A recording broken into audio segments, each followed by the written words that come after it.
O Evangelho como me foi revelado por Maria Valtorta, capítulo 550. Euforia entre os apóstolos, missão de amor por Lázaro e de contemplação absoluta para sua irmã Maria Madalena. Jesus tem de fugir para Samaria. Valtorta descreve a visão dia 30 de dezembro de 1946.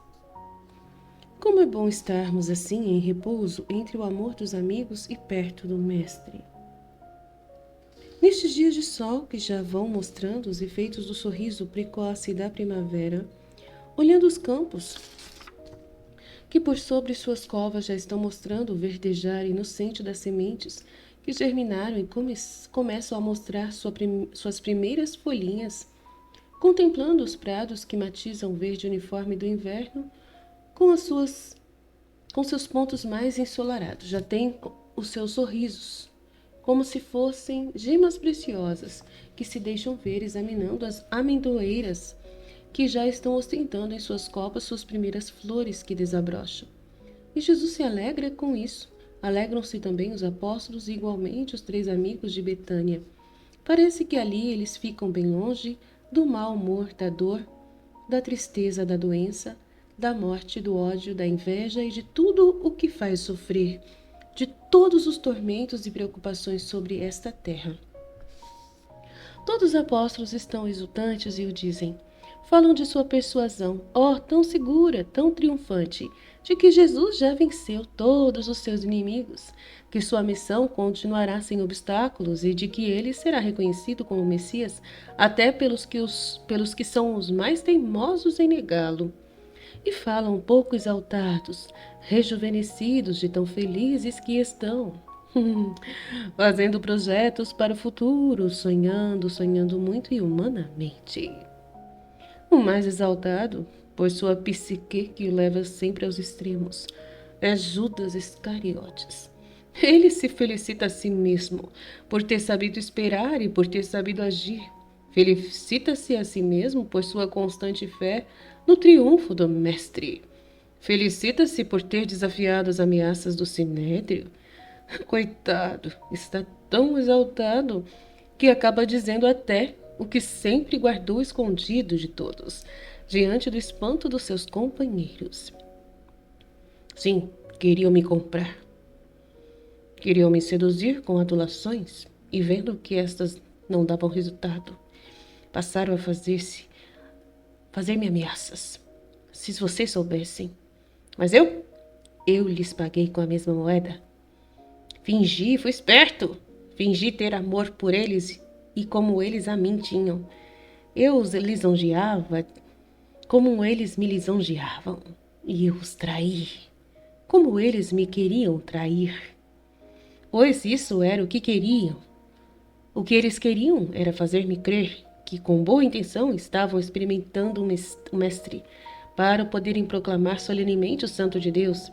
Mas eu os conheço bem. Eu os conheço, e em todas as coisas que eles me diziam querer fazer, eu procurava caprichar, de tal modo que a santidade de Jesus verdadeiramente aparecesse mais brilhante do que o sol do meio-dia num céu sem nuvens.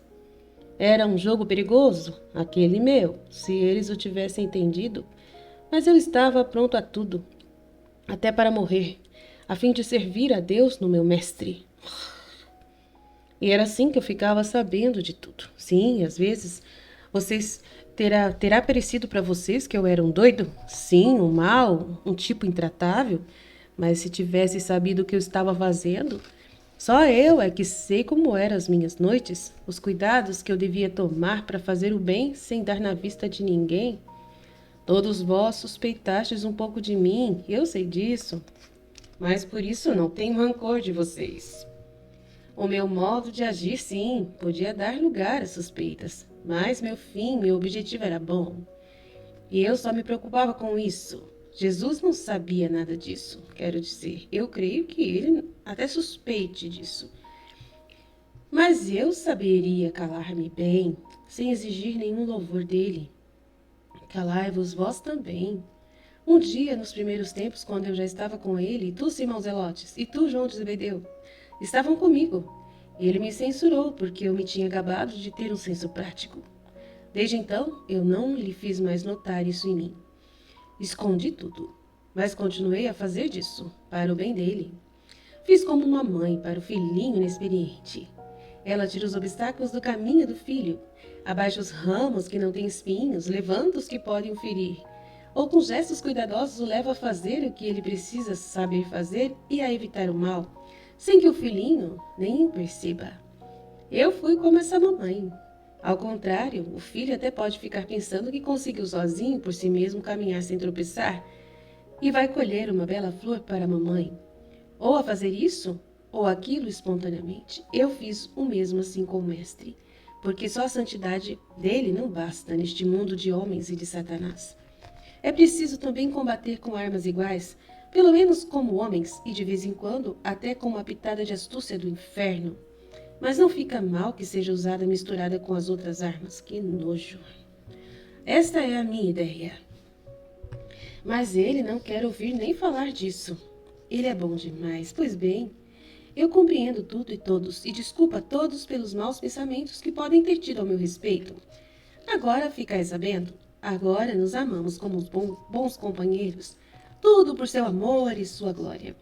E acena para Jesus que vai passando lá muito longe por uma avenida cheia de sol, conversando com Lázaro que o está escutando com um sorriso de êxtase no rosto. Os apóstolos vão se afastando e indo para a casa de Simão. Jesus, ao contrário, vem se aproximando com seu amigo e eu os ouço. Lázaro disse: Sim, eu já tinha compreendido que havia um grande objetivo e certamente de bondade em deixar-me morrer. Eu pensava que fosse para poupar minha vista da perseguição que te fazem, Jesus. E tu sabes se estou dizendo a verdade. Eu estava contente em morrer para não vê-lo tão perseguido, pois isso me exasperava demais, me perturbava muito, mestre. Eu perdoei tantas coisas àqueles que são os chefes do nosso povo. Tive que perdoar até os últimos dias. Eu quis, mas a morte e a ressurreição anularam o que havia antes delas. Para que recordar as últimas atitudes deles? Para me fazer sofrer? Eu perdoei a tudo, até a Maria. Perdoei as atitudes deles também. Perdoei tudo. Ela parece ainda duvidar que eu perdoei. Ao contrário, não sei porquê, mas desde que eu ressuscitei, ela passou a ter comigo um comportamento tão, não sei nem como definir. É de uma doçura e de uma submissão tão estranha a da minha Maria.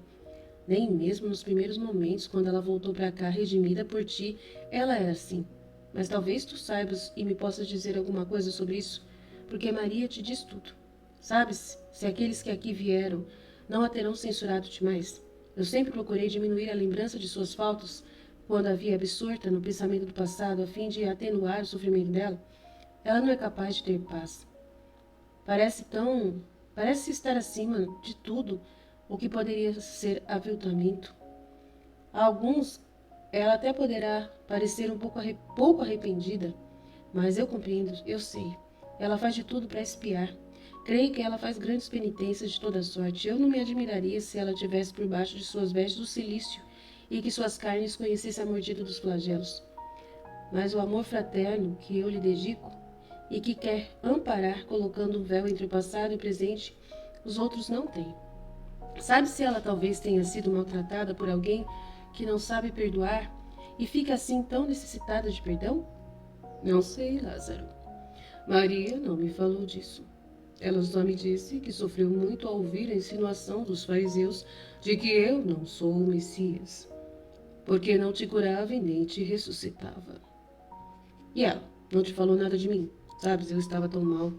Eu me lembro de que minha mãe, nas últimas horas, revelou coisas que haviam passado despercebidas a Marta e a mim. Era como se o fundo de sua alma e do seu passado estivessem flutuando nas últimas comoções do coração. Eu não quereria que meu coração, que sofreu tanto por Maria, fizesse o mesmo. E fez tanto esforço a fim de não lhe dar nunca a percepção do que por ela eu sofri. Eu não quereria tê-la ferido, agora que ela é boa, enquanto que pelo amor de irmão de antes, por teu amor depois, eu nunca a feri naquele tempo infame, quando ela era um opróbrio. Que foi que ela te disse de mim, mestre?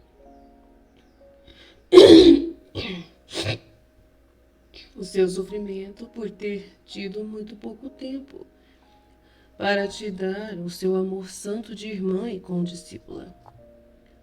Com a tua perda, ela mediu toda a gama dos tesouros de afeto que ela havia pisoteado tempos atrás e agora está feliz por poder dar-te todo o amor que te quer dar, para dizer-te que tu para ela és um santo e amado irmão. Ah, isso? Eu havia pensado nisso, e com isso me alegro, mas eu temia ter-lhe feito alguma ofensa.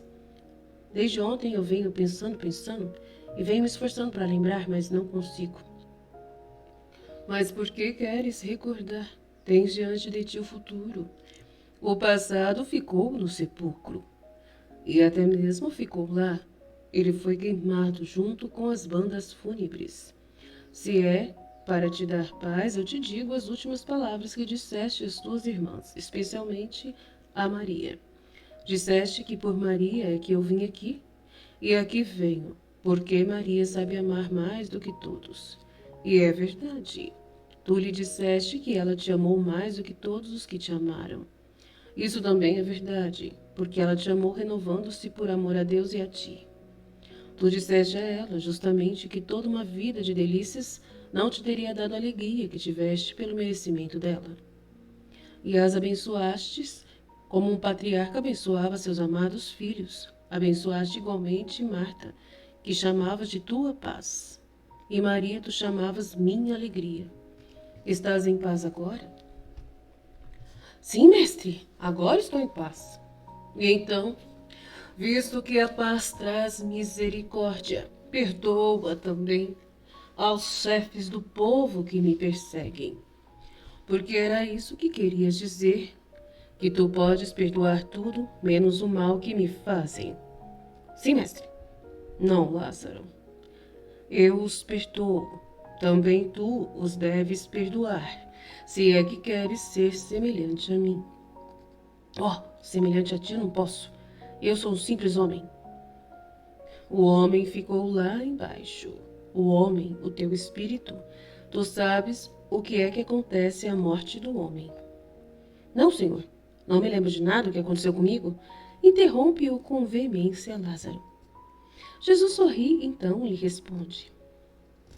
Eu não estava falando do teu saber pessoal, da tua experiência humana particular. Eu estava falando daquilo que todo aquele que tem fé sabe que acontece quando morre. Ai, juízo particular, eu sei. Eu creio, a alma se apresenta a Deus e Deus a julga. É isso. E o juízo de Deus é justo e inviolável, e tem um valor infinito.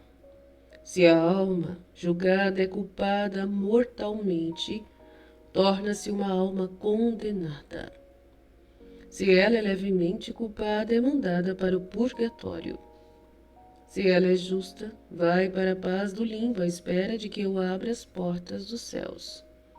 Portanto, eu chamei de volta o teu espírito, depois que ele já tinha sido julgado por Deus. Tu voltastes totalmente zerado. Se tu tivesse sido um condenado, eu não te teria podido chamar de volta à vida, porque fazendo assim, eu teria anulado o julgamento feito por meu Pai. Para os condenados não há mais mudanças. O julgamento para eles é definitivo. Não podem mais ter esperança. Estão julgados para sempre. Portanto, tu és do número daqueles que não estavam condenados. Logo, ou da classe dos bem-aventurados, ou dos que serão bem-aventurados depois do purgatório. Mas pensa bem, meu amigo.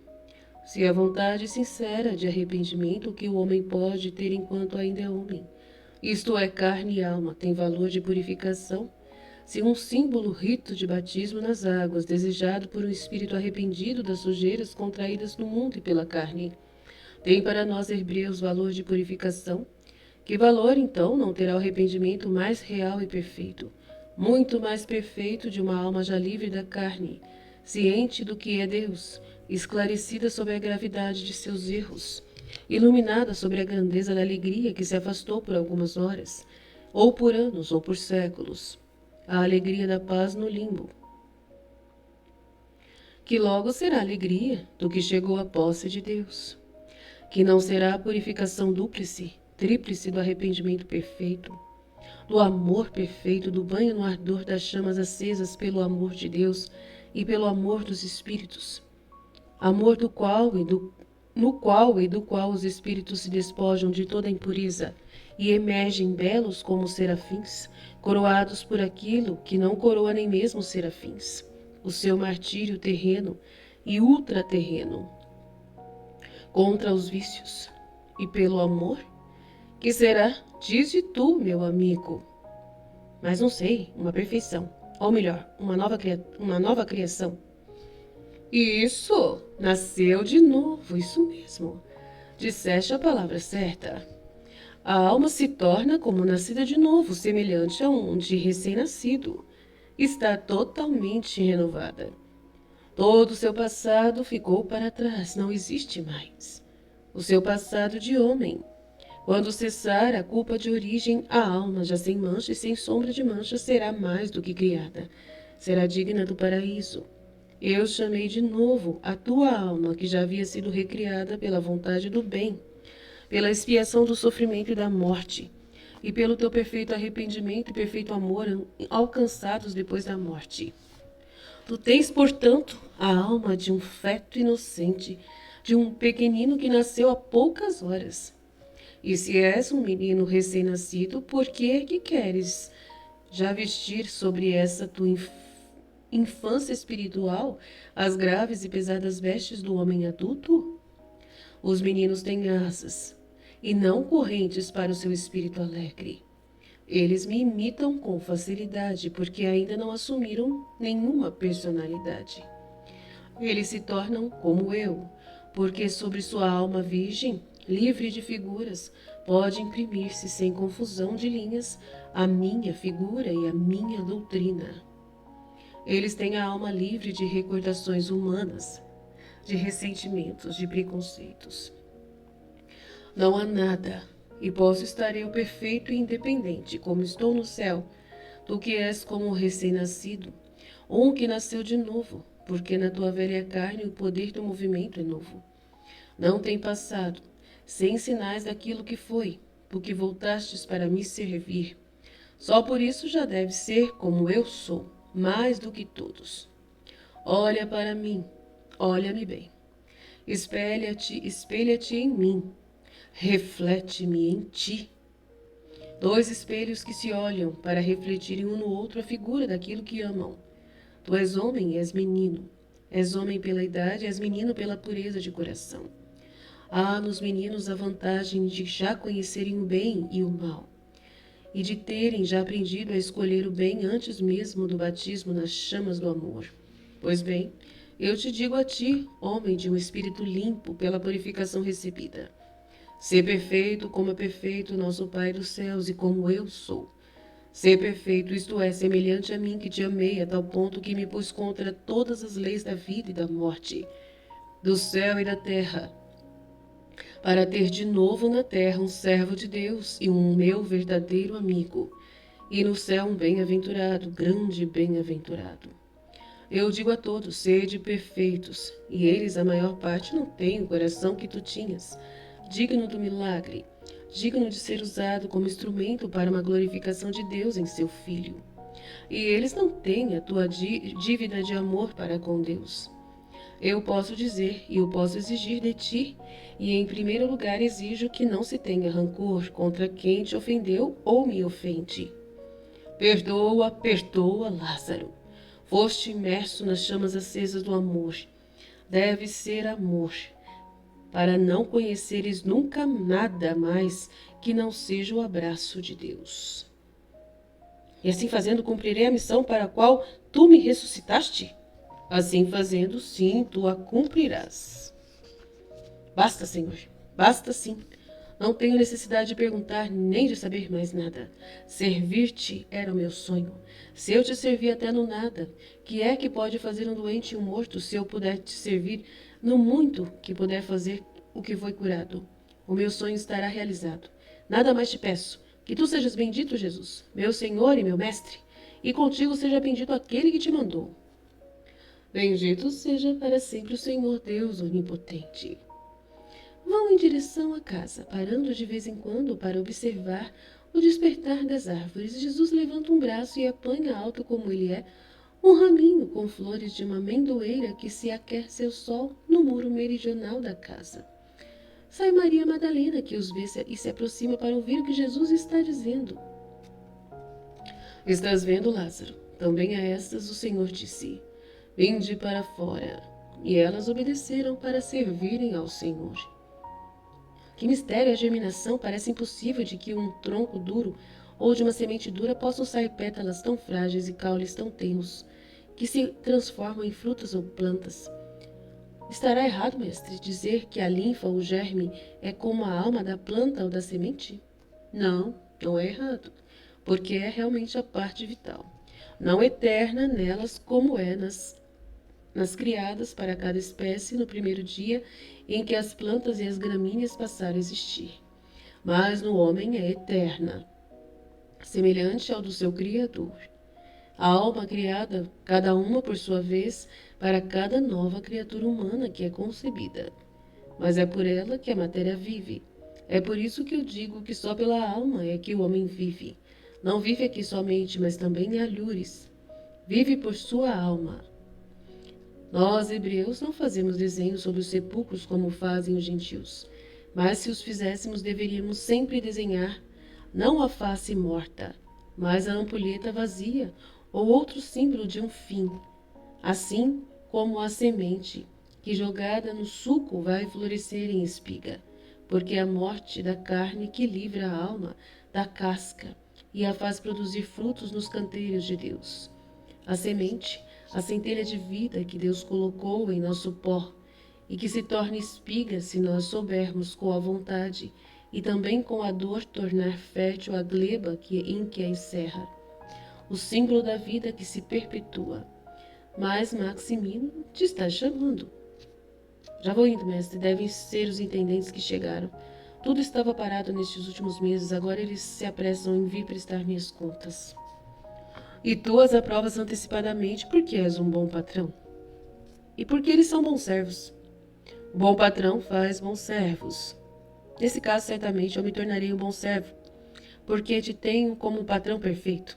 E lá se vai sorrindo, ágil, bem diferente daquele pobre Lázaro dos anos passados. Maria fica com Jesus.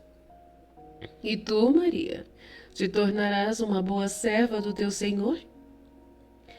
Tu é que pode saber, Rabone. Eu só sei que fui uma grande pecadora. Jesus sorri. Viste Lázaro, ele também era um grande doente e agora não te parece que esteja tão bem assim, são? Assim é, Rabone, tu curestes, e o que fazes é sempre bem feito. Lázaro nunca foi tão forte e alegre como depois de ter saído do sepulcro. Tu disseste, Maria, o que eu faço é sempre total, por isso a tua redenção é total, porque eu a completei. É verdade, meu Salvador, Redentor, Rei Deus. É verdade. Se tu quiseres, serei eu também uma boa serva do meu Senhor. Eu, pela minha parte, o quero. Senhor, não sei se tu o queres. Eu quero, Maria. Uma minha boa serva. Hoje mais do que ontem, amanhã mais do que hoje. Até o dia em que eu te disser basta, Maria. Chegou a hora do teu repouso.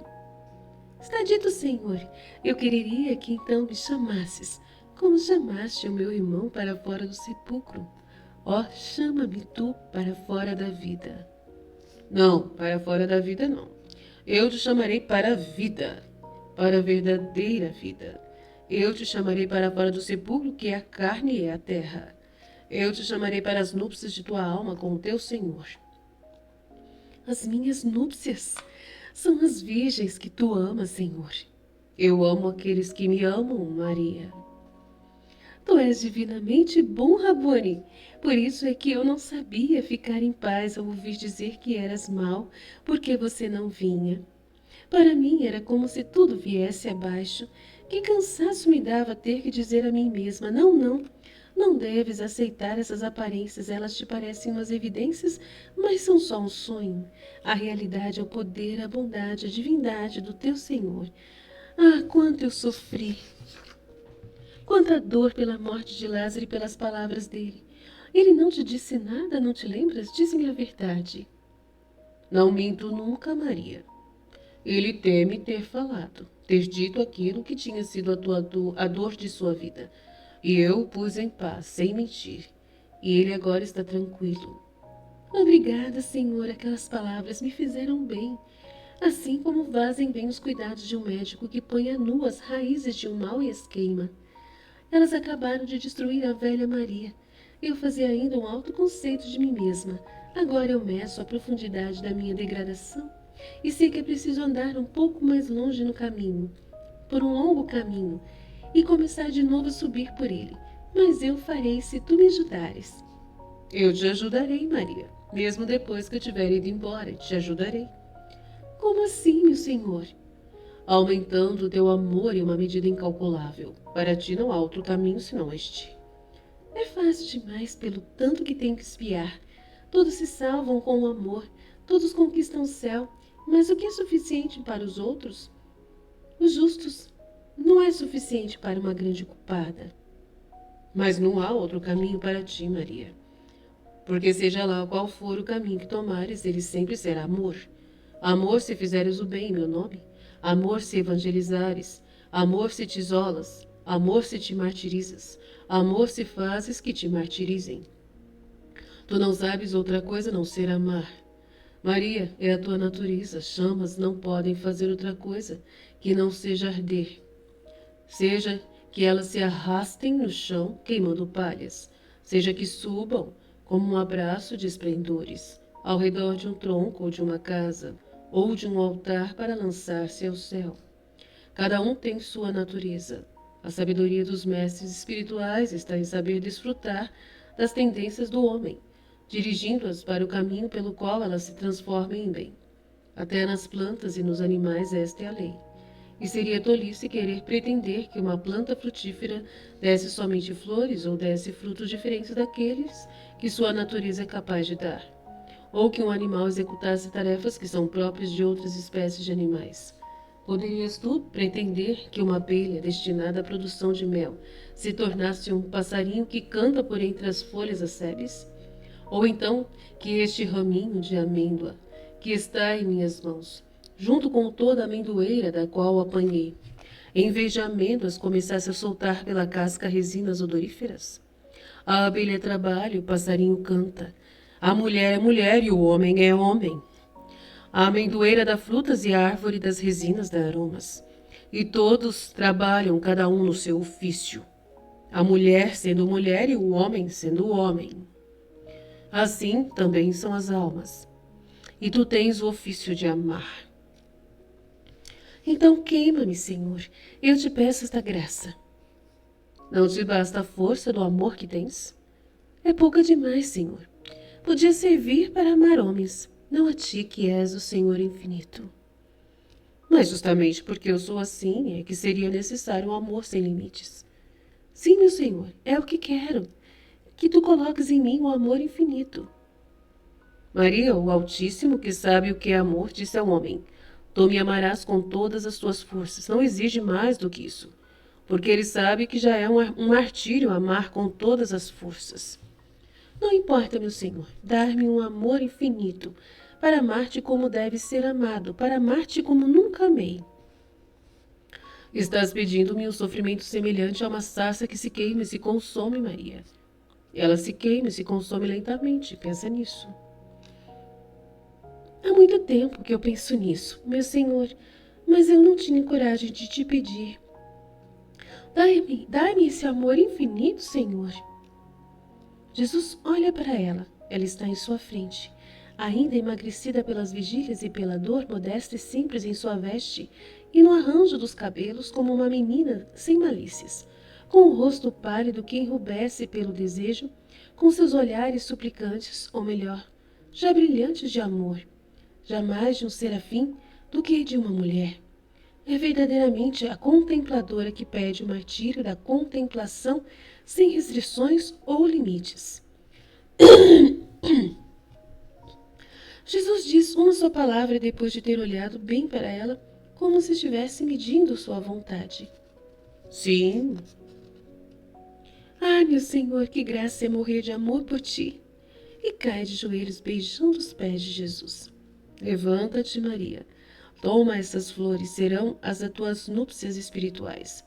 Sê doce como o fruto da amendoeira, pura como sua flor e luminosa como o óleo que deste fruto se extrai quando ele é aceso, e perfumada como este óleo quando está saturado de essências. E assim se espalha nos banquetes ou sobre a cabeça dos reis, perfumado pelas tuas virtudes. Então verdadeiramente estarás espargindo sobre o teu Senhor o bálsamo, que ele receberá com infinito agrado. Maria pega as flores, mas não se levanta do chão e logo lança a mão dos bálsamos de amor com seus beijos e suas lágrimas derramadas nos pés de seu mestre. Lázaro vem unir-se aos dois. Mestre, há um menino que quer te ver. Ele tinha ido à casa de Simão para procurar-te lá e só encontrou João, que o trouxe até aqui. Mas ele não quer falar com outros, senão que não sejas tu. Está bem, acompanha-o até mim. Eu irei por trás do canteiro dos jasmineiros. Maria adora entrar em casa com Lázaro. Jesus vai indo pelo canteiro, Lázaro vem voltando, segurando o menino pela mão. É o menino que eu vi na casa de José de Séfares. Jesus o reconhece logo e o saúda. És tu, Marcial? A paz esteja contigo, como é que estás aqui? Mandaram-me te dizer uma coisa, e fica olhando para Lázaro, que compreendeu e quer sair de lá. Fica, Lázaro. Este é Lázaro, meu amigo. Podes falar diante dele, menino. E não tenho outro amigo mais fiel do que ele. O menino fica tranquilo e diz: Quem me manda é José, o ancião, pois agora eu estou com ele para dizer-te que deves ir logo, depressa a Betfagé, perto da casa de Creonte. Ele precisa falar-te o quanto antes, que vás logo mesmo, hoje logo mesmo. E disse que vá sozinho, porque ele precisa contar-te um grande segredo. Mestre, o que estará acontecendo? Pergunta impressionado Lázaro. Não sei, Lázaro. Só nos resta ir. Vem comigo. Vamos logo, Senhor. Podemos ir com o menino. Não, Senhor. Eu vou-me embora sozinho. José assim me recomendou. Ele disse, se sabes agir sozinho e bem, eu te amarei como um pai. E eu quero ser amado como um filho por José. Eu vou logo, correndo. Tu irás depois. Salve, Senhor. Salve, homem. Esse menino vai ser morto. Judiação, mártire, mártire. A paz esteja contigo, Marcial. O menino dá meia volta e parte como uma andorinha. Vamos lá, Lázaro, traze-me o manto. Eu vou à frente porque, como você está vendo, o menino não consegue abrir o portão. E com certeza vai logo querer não vai querer chamar ninguém. Jesus vai logo à cancela, ao portão, e Lázaro logo para casa. O primeiro abre os feixes de ferro para o menino, que continua a correr rapidamente. O segundo entrega o manto a Jesus e ao lado de Jesus vai caminhando pela estrada que vai para Betfagé. Será que quer José para mandar assim, contando segredo, uma criança? Uma criança evita aqueles que querem ficar vigiando-a. Responde Jesus. Tu achas que tem suspeitas que tu te sentes em perigo, Senhor? Disso estou certo, meu amigo. Como ainda? Mas prova maior não podias ter dado? O ódio cresce diante da realidade. Oh, então, foi por minha causa, eu te prejudiquei. A minha pena é sem igual. Diz Lázaro verdadeiramente entristecido. Não, não foi por tua causa. Não fiques pesaroso sem motivo. Tu foste o meio, mas a causa foi a necessidade.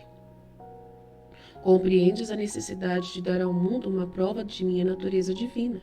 Se não fosses tu, algum outro haveria de ser. Porque eu devia provar ao mundo que, como Deus, eu sou, que eu sou, posso tudo o que quero. E fazer voltar à vida alguém que morreu e cujo corpo já está em decomposição não pode ser senão obra de Deus. Ah, tu queres me consolar, mas para minha alegria, toda a minha alegria se acabou. Eu estou sofrendo, Senhor. Jesus faz um gesto como para dizer, mas... E os dois se calam. Vão indo apressados, a distância pequena entre Betânia e Betfagé, e eles logo chegam. José está dando uns passos para frente e para trás pelo caminho longo, logo na entrada do povoado. Ele está de costas quando Jesus e Lázaro aparecem saindo de um beco escondido por uma sebe e Lázaro chama. Paz esteja convosco, vem, mestre, eu fiquei te esperando aqui para ver-te logo. Mas vamos ao Monte das Oliveiras, não quero que nos vejam. Ele os vai conduzindo por detrás das casas até umas oliveiras que, com suas copas frondosas despenteadas, recobrem as encostas, formando como que um refúgio para neles se falar sem serem notados. Mestre, eu mandei o menino porque é ligeiro e obediente, e que me ama muito, porque eu devia falar-te e não devia ser visto. Tive que percorrer o cedron para chegar até aqui. Mestre, tu deves ir-te embora daqui imediatamente. O Sinédrio decretou a tua captura e amanhã na sinagoga será lido o pregão público. Quem souber onde estás tem o dever de denunciá-lo. Não é preciso que eu te diga, Lázaro, que a tua casa será a primeira a ser vigiada. Eu saí do templo lá pela hora sexta e o fiz sem demora. E enquanto lá eles estavam falando, eu já tinha executado meu plano. Fui até minha casa e lá eu apanhei o menino. Saí a cavalo pela porta de Herodes como quem vai deixar a cidade. Depois atravessei o Cedron e o acompanhei. Deixei a cavalgadura no Getsemane. Mandei correndo o menino, que já conhecia o caminho, por ter ido logo comigo a Betânia. Vai-te logo embora, mestre, para algum lugar seguro. Já sabes para onde ir? Já tens onde ficar? Já sabes para onde ir? Já tem onde ficar? Será que não basta que ele se afaste daqui, pelo menos só da Judéia? Não basta, Lázaro. Eles estão furiosos. É preciso que ele vá para onde eles não vão. Mas eles estão por toda parte. Não quererás que o mestre deixe a Palestina? Diz agitado, Lázaro. Sim, mas o que é que eu devo dizer? O Sinédrio assim quer. Por causa de mim, não é verdade? Diz-o. Sim, por causa de ti, porque todos estão se convertendo para ele e eles não querem isso. Mas é um delito, é um sacrilégio, é.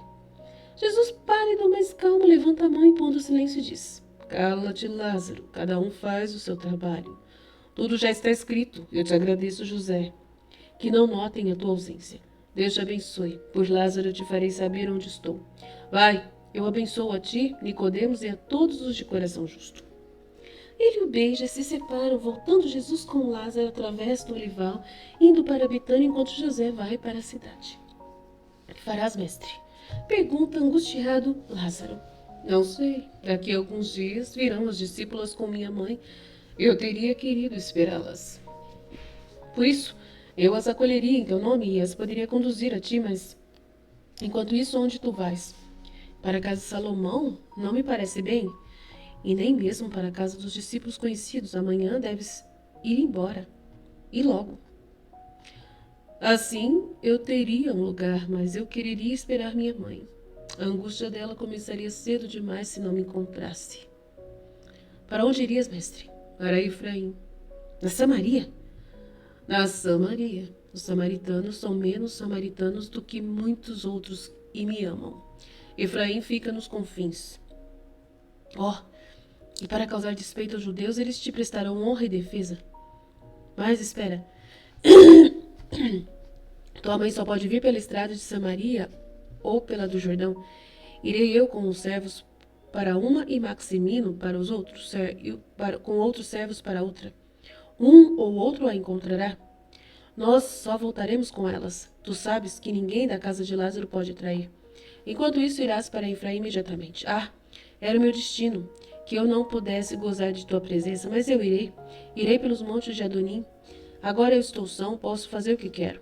Aliás, sim, eu farei crer que pela estrada da Samaria estarei indo para Ptolemaida, a fim de tomar o vazio navio para Antioquia. Todos sabem que eu tenho terras por lá.